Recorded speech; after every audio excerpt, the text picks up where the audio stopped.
प्रभु राम के परम स्नेही, प्रभु राम के परम स्नेही, महावीर बलवान। हाथ पताका लेके चले वो, आगे सीना तान, ये मेरे सिंदूरी हनुमान, प्रभु मेरे सिंदूरी हनुमान। ना से रोग हरे सब पीड़ा, जो सुमिरत हनुमत बलबीरा। राम भक्त हनुमान अपने भक्तों के हर संकट को हर लेते हैं। देश भर में हनुमान के कई प्रसिद्ध और प्राचीन मंदिर स्थापित है, जहाँ हर वर्ष देश और विदेशों से लाखों करोड़ों की संख्या में भक्त हनुमान के दर्शन करते हैं। तिलक पत्रिका पर आज हम हरिद्वार में आपको ऐसे हनुमान के मंदिर के दर्शन कराने जा रहे हैं, जिसके दर्शन करने मात्र से ही भक्तों के हर संकट दूर हो जाते हैं। हमारे साथ मौजूद है मंदिर के मुख्य पुजारी। बहुत बहुत स्वागत है आपका तिलक पत्रिका पे। पंडित जी, सबसे पहले तो आपका पूरा नाम? मेरा नाम डॉक्टर पंडित आनंद वल्लभ जोशी है। पंडित जी, इस मंदिर का नाम हनुमान गढ़ी रखा गया है। आखिर हनुमान गढ़ी तो अयोध्या में स्थापित है, तो हरिद्वार में हनुमान गढ़ी मंदिर में हनुमान कैसे विराजमान हो गए? ये बहुत प्राचीन मंदिर है और अनेक संतों ने यहाँ पर तपस्या की है। यद्यपि यह गोस्वामी परिवार की संपदा है, लेकिन गोस्वामी परिवार के निरीक्षण में, निर्देशन में यहाँ पर अनेक संतों ने तपस्या की है, जिनमें प्रसिद्ध रहे श्री 1008 मोनी बाबा जी महाराज, श्री पंडित नारायण दत्त शास्त्री, और 1996 से मैं भी सेवा कर रहा हूँ यहाँ पर। आपने जो पूछा हनुमानगढ़ी क्यों इसका नाम रखा गया, ये मंदिर इतना प्राचीन है कि 200-250 वर्ष भी पहले का है। लगभग 150-200 वर्ष के तो इसमें शिलालेख मिलते हैं कि जिससे पता चलता है मंदिर प्राचीन है। श्री 1008 ब्रह्मलीन मोनी बाबा जी को दर्शन हुआ था, यद्यपि उससे पहले भी यह मंदिर था गोस्वामी परिवार की संपदा के रूप में। वो अयोध्या से ही यहाँ पर आए थे। उनको स्वप्न हुआ था अयोध्या में कि आप वहां जाओ, और विंध्याचल में उनकी तपस्या पूर्ण हुई थी, फिर अयोध्या होते हुए यहाँ आए थे। तब से सिद्ध पीठ के रूप में, मनोकामना सिद्ध हनुमान जी के मंदिर के रूप में ये विद्यमान है। और ऐसा नहीं है कि अयोध्या में ही हनुमान गढ़ी है, कई जगह हनुमान गढ़ी है। अयोध्या में मूल रूप से है, लेकिन उसका प्रतिबिंब जो नैनीताल है वहां पर भी हनुमान गढ़ी है, अल्मोड़ा से आगे भी हनुमान गढ़ी है, और हरिद्वार में केवल यही स्थान हनुमान गढ़ी के नाम से विख्यात है। केवल ये मंदिर ही नहीं, पूरा ये आगे तक का परिसर जो है मोहल्ले के रूप में, ये पूरा हनुमानगढ़ी के नाम से विख्यात है। और अब तो ये अलग अलग नगर बढ़ता जा रहा है। पहले सतीकुंड तक हनुमानगढ़ी का ही परिसर कहलाया जाता था। गुरु जी, इतना प्राचीन मंदिर है, हनुमान की जो मूर्ति यहाँ पर स्थापित है, किस रूप में स्थापित है, और भक्त किस भाव से यहाँ पर हनुमान के दर्शन करते हैं? ऐसा कहा जाता है ना कि जब अहि रावण राम लक्ष्मण को बेहोश करके नीचे पाताल लोक में ले गया था, तो कुछ ऐसा वरदान था कि हनुमान जी ही राम लक्ष्मण को जीवित रूप में ऊपर ला सकते थे। तो हनुमान जी वहां गए, अहि रावण के दुर्ग में गए, और अहि रावण का मर्दन करके, उसका नाश करके, राम लक्ष्मण को अपने कंधों पर धारण करके ऊपर आए। तो ये राम लक्ष्मण का भी, यद्यपि हनुमान जी भक्त थे, हनुमान जी इसके राम लक्ष्मण के पूरे राम परिवार के, लेकिन उस समय अहि रावण से जो जीवन की रक्षा की वो हनुमान जी ने ही की। और इस मूर्ति में आप देख रहे हैं, आपको राम लक्ष्मण और ये हनुमान जी तो दिख रहे हैं। जब हम चोला हटा देते हैं तो नीचे अहि रावण भी है। अहि रावण का मर्दन करते हुए हनुमान जी ऊपर ला रहे हैं। तो आप ये देखिए, इसके जो महिमा है, दुर्गम का जगत के जेते, सुगम अनुग्रह तुमरे देते। हनुमान जी दुर्गम से दुर्गम कार्य भी कर लेते हैं।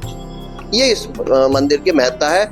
आज भी जो लोग यहाँ पर आते हैं, उन लोगों के दुर्गम से बड़े कार्य, संकट के कार्य हनुमान जी हर लेते हैं और उनको निर्विघ्नता प्रदान करते हैं। गुरुजी, काफी प्राचीन मंदिर आपके द्वारा बताया गया है। साथ ही जो मंदिर प्रांगण हो या मंदिर की दीवारें हो, उसमें एक अद्भुत नक्काशी देखने को मिलती है।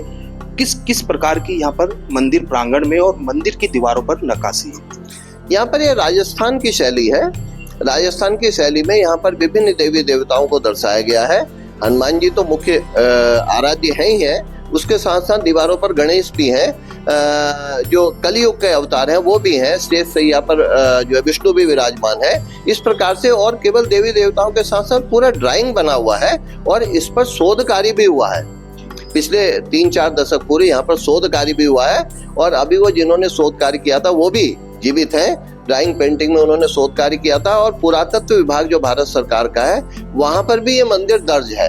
कई बार वो आते हैं यहाँ पर, यहाँ के फोटो खींचकर ले जाते हैं। अद्भुत नक्काशी मंदिर के साथ साथ जो भक्त यहाँ पर दर्शन करने आते हैं, बजरंगबली की कृपा तो लेकर जाते हैं, साथ ही जो मंदिर प्रांगण की अद्भुत नक्काशी है उसको देखकर मंत्रमुग्ध हो जाते हैं। निश्चित रूप से मंत्रमुग्ध होते हैं। और देखिए, यहाँ बाहर की तरफ जो है कोलाहल है, लेकिन मंदिर में अंदर जब कोई भक्त आ जाता है तो उसको शांति मिलती है।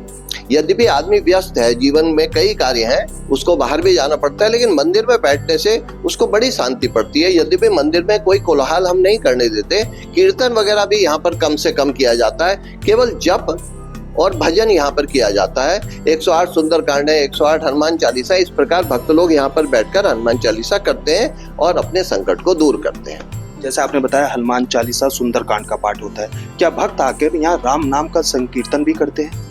हाँ, राम नाम का संकीर्तन भी करते हैं, हनुमान अष्टक, बजरंग बाण, इस सब का संकीर्तन भी करते हैं। लेकिन मूलतः गहन चिंतन मनन के लिए जो है हनुमान जी जो है विख्यात है। हनुमान जी केवल प्रबंध तंत्र के देवता भी हैं। हनुमान जी ऐसे ही, जैसे हनुमान वानर है, तो वानर के विषय में ऐसा कहा गया है वो साधारण वानर नहीं है, वन में रहने वाले नर हैं। और आज भी हनुमान जी रुद्र के अवतार हैं, भगवान शिव के अवतार हैं, रुद्र के अवतार हैं, और आज भी जीवंत हैं। हनुमान जी ये नहीं केवल मूर्ति के रूप में बैठा दिए, आज भी जीवंत हैं। और कई बार लोग ये शंका करते हैं, व्यक्ति शंका करता है कि नारियों को हनुमान जी की पूजा करनी चाहिए, नहीं करनी चाहिए। हनुमान जी को जो जिस भाव में लेता है, सेवक के रूप में लेता है, आराध्य के रूप में लेता है, भाई के रूप में लेता है, हनुमान जी उसकी जो है मनोकामना पूर्ण करते हैं। गुरु जी, बात की जाए राम जन्मभूमि अयोध्या में हनुमानगढ़ी का जो मंदिर स्थापित है, क्या उसी मंदिर में जो हनुमान जी की मूर्ति स्थापित है उसी की तर्ज पर यहाँ पर भी वैसी ही मूर्ति स्थापित है या उससे कुछ अलग मूर्ति है? नहीं, हनुमानगढ़ी अयोध्या जो है उससे अलग प्रकार की मूर्ति है। लेकिन मैं ये कह सकता हूँ कि इस प्रकार के जो राम लक्ष्मण को कंधे पर धारण किए हुए और अहिरावण का मर्दन करते हुए, अहिरावण भी हमारा प्रतीक है। हमारे अंदर जो भौतिक साधनाएं, भौतिक विलासिता है, वो अहिरावण, अहंकार है, वो अहिरावण का प्रतीक है। हमारे मन के अंदर जो अहंकार है उसका मर्दन करते हुए, और हमारे अंदर जो सुभत्व है, राम का प्रतीक है, लक्ष्मण जो हमारे परिश्रम, जो हमारे कौशल का प्रतीक है, उसको लेकर हनुमान जी ऊपर की ओर आए। तो वहाँ अयोध्या से अलग पृथक मूर्ति है, लेकिन साधारण रूप में इस प्रकार की मूर्ति नहीं दिखाई जाती, नहीं देखने में आती है, दृष्टव्य आती है। बात की जाए हनुमान की पूजा, कहते हैं राम नाम से ही हनुमान प्रसन्न हो जाते हैं। मंदिर में हनुमान की पूजा की क्या विधि है? साधारण रूप से तो हनुमान पर सिंदूर, ये आपका चांदी के वर्क ये चढ़ाए जाते हैं, चोला चढ़ाया जाता है। लेकिन हनुमान एक जीवंत देवता है, और राम और हनुमान का संबंध इस प्रकार से है, राम रामेति रामेति रमे रामे मनोरमे। हनुमान जी तो कहते हैं मेरे आराध्य का नाम ले लिया तो मेरा नाम ले लिया, लेकिन राम कहते हैं राम से अधिक राम का दासा, मेरे से अधिक मेरा दास है। तो यदि हनुमान जी की साधना की जाती है तो मुख्य रूप से जब हम हनुमान जी की साधना करते हैं तो ब्रह्मचर्य आवश्यक है, ब्रह्मचर्य करना चाहिए, अक्रोधने, क्रोध नहीं करना चाहिए, और हनुमान जी की साधना करनी चाहिए। हनुमान चालीसा, बजरंग बाण, जितने भी हनुमान जी के जो श्लोक हैं उनका पाठ करना चाहिए, और शुद्ध भक्ति से अपना नैवेद्य अर्पण करना चाहिए। और सबसे ज्यादा जो भाव है वो भक्ति भाव रखना चाहिए।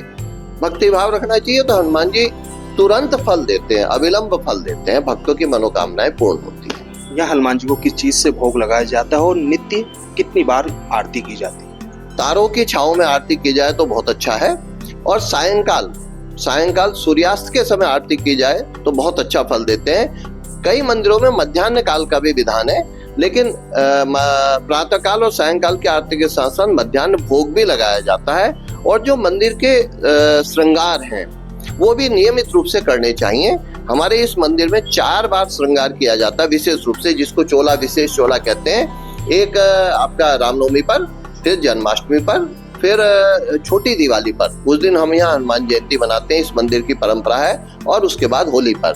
फिर जिस भक्त की मनोकामना पूर्ण हो जाती है तो वो फिर यहाँ पर चोला चढ़ाता है। हमें एक चोला सही ढंग से चढ़ाने के लिए 2-3 दिन की आवश्यकता होती है, क्योंकि आप देख रहे हैं मंदिर में जो नक्काशी है, अंदर हवा का, वायु का प्रबंध नहीं है, लेकिन पूरा हमें सामान बाहर लाके निकालना पड़ता है, और पूरी अच्छी व्यवस्था करके, साफ सफाई करके तब हनुमान जी का चोला चढ़ता है। कहते हैं हनुमान जी को चोला चलाना काफी अनिवार्य होता है। जी। क्या मंदिर में जो भक्त दूर दराज से यहाँ पर दर्शन करने आते हैं उनके द्वारा भी चोले की व्यवस्था रखी गई है मंदिर में? हाँ, हम हर मंगलवार को, हर शनिवार को चोला चढ़ाते हैं और उसमें सिंदूर, चमेली का तेल, चांदी के पर्क से हनुमान जी का लेपन किया जाता है। ये जो मैं 4 चोलों की बात कर रहा हूँ, ये विशेष चोले होते हैं जिस दिन हम सारे वस्त्र वगैरह नीचे निकाल दिए जाते हैं और ऊपर ध्वज भी, मध्याह्न काल में ध्वजारोहण भी किया जाता है। और इस ध्वजारोहण को देखने के लिए कई भक्त लोग दूर दूर से भी आते हैं और ध्वजारोहण के समय छत पर रहकर ध्वजारोहण किया जाता है। मध्याह्न में, मतलब जिस दिन हम विशेष चोला चढ़ाते हैं उस दिन प्रातः काल से लेकर रात्रि तक हम व्यवस्था ही करते रहते हैं। पूरे फूलों के द्वारा हनुमान जी का श्रृंगार किया जाता है। ये सिंदूर लगाने में 1-1.5 घंटा लग जाता है और पूरी ये जो दीवारें आप ऊपर देख रहे हैं हनुमान जी के मस्तक के ऊपर, यहाँ पूरा चांदी के पर्क लगाए जाते हैं। और उस समय जब हम चांदी के पर्क, यद्यपि सिंदूर और चांदी के पर्क और जो भी वस्त्र वगैरह है वो भक्त लोग लाते हैं, लेकिन हम बिल्कुल बिना कुछ खाए पिए प्रातः काल भी जो है सुबह सुबह हनुमान जी का सिंदूर लेपन करते हैं। भक्त अपनी सुविधा के अनुसार शाम तक आकर भी प्रसाद चढ़ा सकते हैं। जी, बात की जाए हनुमान के मंदिरों में भक्तों का तांता लगता है, लेकिन यहाँ की शांति एक अद्भुत है। भक्त ज्यादा नहीं होते, लेकिन जो यहाँ की अलौकिक शक्ति नजर आती है वो एक अद्भुत होती है। आप देखिए, श्रीमद् भागवत का पाठ एक अलग प्रक्रिया है और श्रीमद् भागवत का प्रवचन जो कर रहे हैं उसमें संगीत के साज होते हैं और जो मूल दर्शन की भावना है वो विलुप्त हो जाती है। 7वें दिन तक कई बार कृष्ण जन्म और रुक्मिणी विवाह ही चलता रहता है। तो यहाँ पर मैंने बताया जो भक्त आते हैं कई बार पूरा 108 हनुमान चालीसा, सुंदरकांड बैठकर साधना करते हैं, मौन रहकर साधना करते हैं, इसलिए मंदिर शांतिप्रद है। मेरा मनोविज्ञान का क्षेत्र भी रहा। कई बार जो डिप्रेशन में आ जाते हैं, एंजाइटी में आ जाते हैं, चिंता हो जाती है, तनाव हो जाता है, जब यहाँ बैठकर हनुमान चालीसा पढ़ते हैं, जैसा अभी आपने कहा, नासे रोग हरे सब पीरा, जपत निरंतर हनुमत बीरा, दुर्गम काज जगत के जेते, सुगम अनुकरे तुमरे तेते, बुद्धिहीन तनु जान के सुमिरो पवन कुमार, बल बुद्धि विद्या देहु मोहि हरहु क्लेश विकार। तो आज के जीवन में जो उच्च प्रशासनिक अधिकारी हैं वो केवल विद्या के बल पे काम नहीं करते, बल भी कई बार बल प्रयोग करना पड़ता है और कई बार चातुर्य से बुद्धि के रूप में कार्य करना पड़ता है। हनुमान जी मैनेजमेंट के पूर्ण अधिष्ठाता हैं। आप देख रहे, जब लंका में जाना होता है तो वो सूक्ष्म रूप धारण करके अंदर प्रवेश कर जाते हैं। जब रावण का अहंकार का दलन करना होता है तो वो विशालकाय रूप में चले जाते हैं। जब लंका जलानी होती है तो अपनी सारी सिद्धियों का प्रयोग करते हैं। तो इस प्रकार से शांति के साथ हनुमान जी का जो ध्यान, पूजन, चिंतन, मनन किया जाता है वो फलप्रद होता है। जी, यहाँ पर कहाँ से भक्त दर्शन करने आते हैं? दूर दूर से भक्त आते हैं। बाबा की कृपा से, मौनी बाबा की कृपा से मैं देख रहा हूँ राजा रजवाड़े, बस्ती जिले के राजाओं का यहाँ आगमन होता रहा। और आपका हिमाचल में बलसन रियासत है, ये शाकुंभरी देवी के जो आपके जसपुर रियासत है, वहाँ के भी राजा यहाँ पर आते हैं। और प्राचीन काल से काफी लोग यहाँ पे आते हैं, लेकिन जो भी आता है वो चिंतन मनन के लिए आता है, भक्ति भाव अर्पण करने के लिए आता है, प्रदर्शन के लिए नहीं, अभिव्यक्ति के लिए इतना नहीं आता, और उनको फल प्राप्त होता है। बिल्कुल, जिस तरह से इनके द्वारा बताया गया है, हरिद्वार में स्थित हनुमानगढ़ी का ये मंदिर काफी प्राचीन है और यहाँ हनुमान की जो मूर्ति है काफी अद्भुत है। साथ ही मंदिर प्रांगण में जो चित्र बने हैं वो भी अलौकिक नजर आते हैं। जो भी भक्त सच्चे मन से यहाँ हनुमान की आराधना करता है, हनुमान उसके सभी संकटों को दूर कर देते हैं। देश के पहले धार्मिक न्यूज चैनल तिलक पत्रिका के लिए हरिद्वार से मैं आशु शर्मा। संकट मोचन नाम है इनका, संकट मोचन नाम है इनका, महिमा बड़ी महान।